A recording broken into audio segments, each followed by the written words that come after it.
నా పేరు Sriram Sharma. Check bounce కేసుల్లో సెక్షన్ 138 ఎన్ఐ యాక్ట్ను అనుసరించి కంప్లైనెంట్ సొంతంగా ఫైల్ చేయాలా, జీపీఏ ద్వారా కూడా ఫైల్ చేయొచ్చా?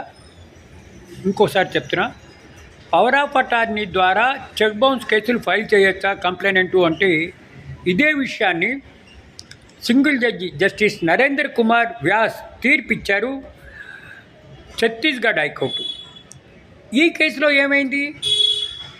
పవర్ ఆఫ్ అటార్నీ ద్వారా సెక్షన్ 138 నెగోషియబుల్ ఇన్స్ట్రుమెంట్ యాక్ట్ని అనుసరించి మ్యాజిస్ట్రేట్ కోర్టులో కంప్లైంట్ ఫైల్ చేస్తే అది హైకోర్టు దాకా వచ్చింది. ముద్దాయి తరఫున లాయర్ గారు అనడం ఏంటంటే, పవర్ ఆఫ్ అటార్నీ ద్వారా చెక్ బౌన్స్ కేసు ఫైల్ చేయడానికి వీలు లేదు, కేవలం కంప్లైనెంట్ పర్సనల్గానే ఫైల్ చేయాలి, జీపీఏ హోల్డర్ ద్వారా ఫైల్ చేయడానికి వీలు లేదు అంటే ఇది హైకోర్టు దాకా వచ్చింది. హైకోర్టు అనడం ఏంటంటే, జనరల్ పవర్ ఆఫ్ అటార్నీ ద్వారా కూడా section 138 negotiable instrument act criminal కేసులు ఫైల్ చేయొచ్చు అని చెప్పేసి అపీల్ను డిస్మిస్ చేయడం జరిగింది. ఈ కేసు ద్వారా మనకి తెలిసేదేంటి?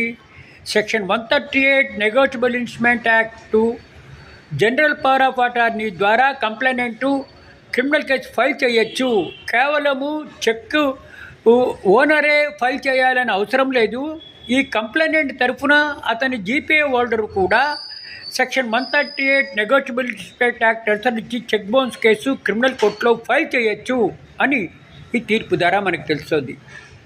ఈ తీర్పు ద్వారా లేటెస్ట్గా మనకు తెలిసేది ఏంటంటే, సెక్షన్ 138 నెగోషియబుల్ ఇన్స్ట్రుమెంట్ యాక్ట్ అనుసరించి కంప్లైనెంటు ఫిజికల్గా పర్సనల్గా వచ్చి వేసే అవసరం లేదు, అతని తరఫున general power of attorney file చేయొచ్చు. ఈ చెక్ బౌన్స్ కేసుల్లో కేవలం కంప్లైనెంటే ఫిజికల్గా రానవసరం లేదు అని ఛత్తీస్గఢ్ హైకోర్టు ఇచ్చిన తీర్పు వల్ల మనకి తెలుస్తోంది.